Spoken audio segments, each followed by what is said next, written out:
Halo Mas Bray, jumpa lagi. Bagaimana kabarnya? Semoga kalian dalam keadaan sehat selalu, diberi rezeki yang melimpah dan dilancarkan segala urusannya. Masih bersama Borneo Manyan Channel. Pada video kali ini kami akan merangkum film yang berjudul The Wall tahun 2017.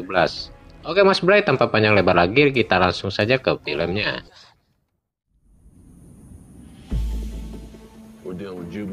Di akhir 2007, Perang Irak telah usai. Presiden Bush menyatakan kemenangan dan diberlakukanlah misi pembangunan kembali. Namun siapa yang menduga bahwa di hari yang sama dua tentara Amerika yaitu Ace dan Matthew masih terjebak di area perang. Mereka di sini ditugaskan untuk menginvestigasi serangan sniper yang terjadi di wilayah konstruksi jaringan pipa. Di sana pun terlihat beberapa korban telah mati dengan keadaan tertembak di kepala. Selama kurang lebih 20 jam menunggu, Matthew yang merasa keadaan sudah aman mulai mengusulkan kepada Ace untuk menghampiri korban dan mengambil radio yang ada di sana. Awalnya Ace pun tidak setuju dan lebih menyarankan agar Matthew menunggu lebih lama lagi. Apalagi Ace pernah mendengar kalau Irak mempunyai sniper hebat bernama Juba, yang mungkin saja korban-korban itu adalah ulahnya. Namun karena tidak ada juga pergerakan dan agar mereka bisa cepat kembali ke pangkalan, akhirnya Matthew memaksa pergi sendirian. Ace yang masih berada di tempat persembunyiannya tampak mengawasi gerak-gerik Matthew. Bahkan sesekali tindakan konyol Matthew membuat Ace tertawa-tawa menyaksikannya. Namun tiba-tiba, candaan itu seketika sirna saat sebuah tembakan musuh langsung bersarang di tubuh Matthew. Ace yang menyaksikan hal tak terduga itu tentu saja terkejut dan panik. Maka dengan segera ia pun keluar dari tempat persembunyiannya dan bergegas untuk menolong Matthew. Tidak disangka beberapa tembakan juga mulai memburu ke arahnya. Bahkan salah satu tembakan tepat mengenai kaki kanannya. Akhirnya ia pun tidak bisa berbuat banyak selain terpaksa meninggalkan Matthew dan memilih bersembunyi di balik dinding usang yang berada di area itu. Dalam keadaan kesakitan, Ace pun segera menghubungi kantor pusat dengan bantuan sebuah radio yang dibawanya. Namun sangat disayangkan radio yang digunakan itu ternyata antenanya rusak akibat tembakan si sniper tadi. Saat sedang kebingungan, Matthew yang telah terluka menanyakan kepada Ace tentang posisi sniper itu. Dan ia pun berencana untuk menembaknya langsung dengan satu tembakan. Ace yang memang tidak tahu posisinya di mana akhirnya menyuruh Matthew agar tidak melakukan niatnya tersebut. Karena risikonya bisa saja Matthew yang mati duluan. Dalam keadaan masih menahan sakit karena luka di lututnya yang sangat parah, bahkan yang terus mengucurkan darah, Ace pun mencari tahu letak di mana si sniper itu dengan cara melubangi dinding untuk menempatkan teropong di sana.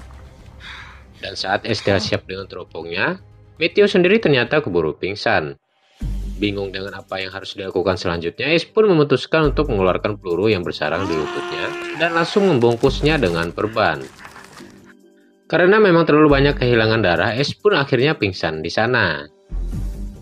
Entah sudah berapa lama tak sadarkan diri, Ace tiba-tiba tersadar saat seseorang menghubungi lewat radio lokal miliknya yang menanyakan tentang statusnya. Ia pun lantas memberitahukan kejadian yang terjadi, di mana mereka berdua terluka dan telah disudutkan oleh sniper musuh, dan setelah itu ia juga meminta agar segera dievakuasi.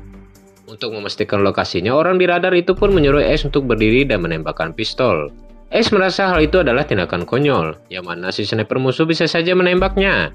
Ia pun memilih untuk tidak melakukannya.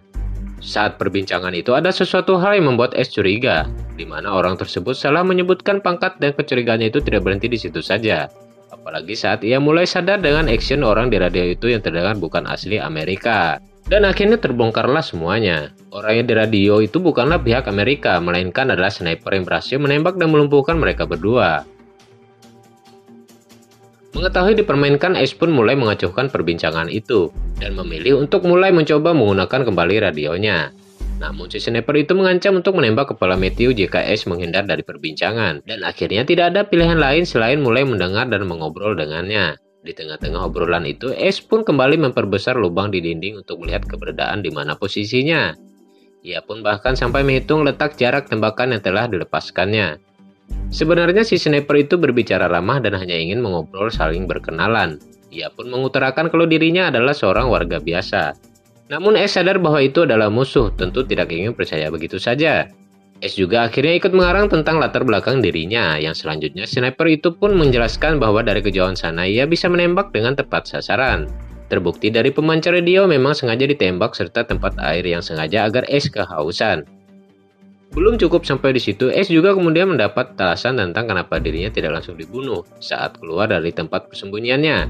Semua penuturan itu membuat Ace marah dan habis kesabarannya. Dalam keadaan yang sangat jengkel, ia pun diam-diam memperkirakan sisa peluru termasuk senjata yang digunakannya. Dan untuk lebih memastikan, Ace pun memancing pria tersebut dengan menyebutkan senjata yang dipakainya. Namun, sniper itu bukan orang bodoh. Dia memilih berbohong mengenai senjata yang digunakannya. Di sela-sela obrolan itu, Ace pun mendengar ada gesekan seng. Dan setelah dilihat menggunakan teropongnya, kemungkinan besar dia bersembunyi di atas tumpukan limbah yang ada di sana. Di sini Ace juga mulai menyimpulkan kalau dia adalah Juba, seorang legenda sniper Irak yang mematikan yang pernah berhasil membunuh 75 tentara Amerika tanpa ketahuan dari mana melakukan tembakan. Untuk memastikan kalau Juba berada di tumpukan limbah itu, akhirnya Ace pun berencana membuat target palsu agar ia nantinya bisa melihat kilatan peluru yang berasal dari sana. Namun sayang sekali helm yang digunakan sebagai target pengalihan itu malah terjatuh, dan Juba pun tertawa bahkan sampai meledeknya. Untuk kedua kalinya Ace pun kembali pingsan. Dan tiupan angin kencang membuatnya kembali tersadar. Dalam keadaan tersebut, Ace pun memutuskan untuk mengambil radio yang berada tidak jauh darinya. Tiupan angin kencang dapat ia manfaatkan sehingga pandangan Juba sedikit terganggu. Dan dengan cukup sulit, Ace pun akhirnya bisa mengambil salah satu ransel bahkan radionya. Beberapa tembakan pun sempat menyasar ke arahnya. Namun seperti biasa Juba hanya menggertak. Dan beruntungnya Ace menemukan sisa air minum dari dalam ransel dan mulai meminumnya. Belum sempat ia menyelesaikan minumannya, Ace pun kembali panik saat tembakan musuh berhasil menjebol dinding di sampingnya. Bahkan Juba pun mulai mengatakan bahwa tembakannya dilepaskannya tadi sengaja dibiarkan meleset, yang mana bukan lain tujuannya adalah untuk menakut-nakuti sekalian merusak barang penting yang sedang digunakan oleh Ace. Dan benar saja, Ace kembali menyadari bahwa teropong yang sebelumnya digunakan kini telah rusak dan berhasil ditembak. Di tengah rasa kalutnya itu, tiba-tiba ia menyadari bahwa Matthew masih hidup. Dan agar Juba tak menyadari hal itu, Ace pun kemudian mengisyaratkan agar Matthew bergerak perlahan. Dan untuk lebih jauhnya, Ace pun segera memberitahukan tentang lokasi keberadaan Juba yang berada di tumpukan limbah. Untuk memperlancar taktiknya, Ace pun kembali mengajak Juba mengobrol sampai ia benar-benar yakin kalau Matthew bisa meraih senjatanya. Namun secara tidak sadar saat Ace berbicara pada Matthew, ternyata radionya menyala dan membuat Juba mendengarnya. Beruntung saat itu Matthew sudah berada dalam posisi dan langsung menembakkan beberapa tembakan ke arah tumpukan limbah. Namun sayang sekali usaha Matthew tersebut gagal. Karena tidak lama setelah ia menembak, Juba pun langsung kembali membalas tembakan dan membuat Matthew terkapar tepat di depan Ace. Di saat putus asa dan merasa tidak ada harapan lagi, Ace pun kemudian mendengar desis radio. Dan ia pun mulai memperbaiki antena radio miliknya, menggantinya dengan antena radio yang telah diambilnya tadi. Saat itulah radio pun bisa kembali berfungsi dan berhasil tersambung ke kantor pusat. Ace yang tadinya mulai menyerah seolah-olah mendapat semangat baru dan harapan bahwa dirinya akan segera selamat. Namun sayang sekali dengan cepat frekuensi radio Ace segera ditutup dan Juba pun langsung mengambil alih pembicaraan dengan kantor pusat. Dan mengabarkan kalau misi mereka aman-aman saja. Mendengar semua aman, kantor pusat pun mengabarkan kalau penjemputan akan dilakukan sore hari. Mendengar obrolan Juba dengan pusat, ia pun segera sadar kalau selama ini Juba tidak hanya membajak radio, tetapi juga sengaja meminta bantuan dan membiarkan tentara Amerika datang ke tempat ini dan nantinya akan dibantai satu persatu. Dan untuk kedua kalinya ia pun kembali pingsan. Dan saat tersadar di sore hari, ia pun langsung menghubungi Juba. Karena tidak ada jawaban juga, akhirnya Ace pun memutuskan untuk kembali mengambil senjata milik Matthew dengan bantuan sebuah tambang yang ia temukan.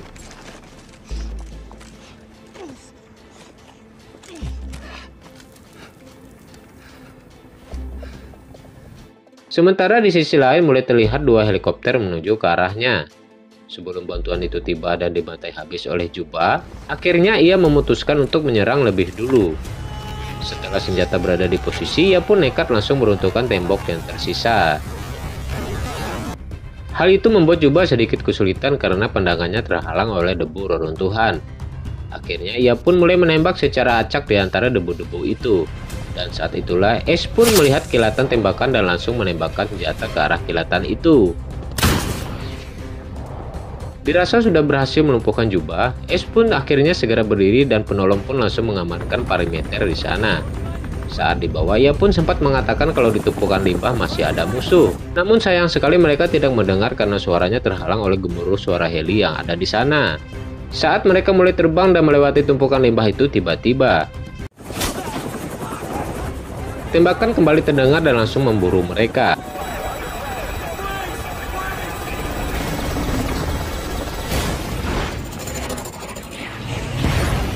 Akhirnya kedua heli itu pun harus terjatuh bersama semua tentara di dalamnya. Sebelum film berakhir, keesokan harinya Pusat pun kembali menghubungi heli, dan Juba pun kembali membajak radio itu. Oke Mas Bray, itulah akhir dari film The Wall tahun 2017. Jika ada kesalahan, kritik maupun saran, silakan tulis di kolom komentar. Jangan lupa subscribe dan nyalakan loncengnya. Sekian dari Borneo Manyan dan mengucapkan terima kasih.